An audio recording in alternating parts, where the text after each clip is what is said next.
పుట్టింది పెరిగింది అటవీ ప్రాంతంలో అయినా అభిరుచిలో ముందుందో మహిళ. మైదాన ప్రాంతాల వారికి ధీటుగా నైపుణ్యాన్ని ప్రదర్శిస్తోంది. తనదైన శైలిలో ప్రత్యేకత చాటుతోంది.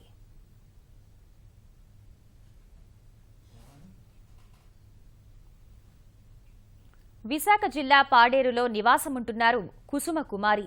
గత 15 ఏళ్ల నుంచి వివిధ దేశాల కరెన్సీ నోట్లు, నాణ్యాలు సేకరిస్తున్నారు. బంధువులు, స్నేహితుల దగ్గర పాత కరెన్సీ ఉందని తెలిస్తే చాలు వాటిని సేకరిస్తారు, చక్కగా భద్రపరుస్తారు. భవిష్యత్ తరాలకు పాత విషయాల గురించి భవిష్యత్ తరాలకు తెలియాలనే ఈ ప్రయత్నం చేస్తున్నట్లు కుసుమ కుమారి చెప్తున్నారు.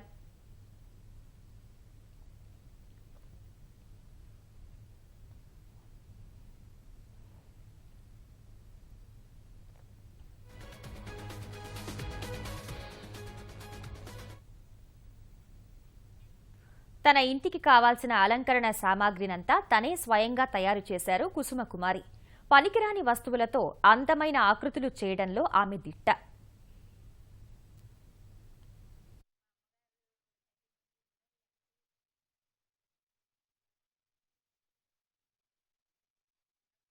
కూడా ఎలా డెకరేషన్ చేయడం ఇవన్నీ బాగా ఇంట్రెస్ట్ అండి. మా అమ్మగారు దగ్గర నుండి కూడా ఈ అల్లికలు కుట్లు అనేవి బాగా నేర్చుకున్నానండి. నేర్చుకొని ఇవన్నీ కూడా మేమందరం కలిసి, మా చుట్టుపక్కల అందరం కలిసి చేస్తూ ఉంటామండి. చిరిగిపోయిన చీరలు ఉంటాయి కదండి, వాటితోని కాలు తుడుచుకున్న మ్యాటీలు అవి కూడా అల్లుతుంటామండి. పేపర్ ఇయర్ రింగ్స్ అని, పేపర్ లాకెట్స్ అని ఇవన్నీ యూట్యూబ్లో అట్లా వస్తున్నాయి కదండి. వాటి వల్ల అవి చూస్తూ కూడా కొన్ని రకాలు తయారు చేస్తాం.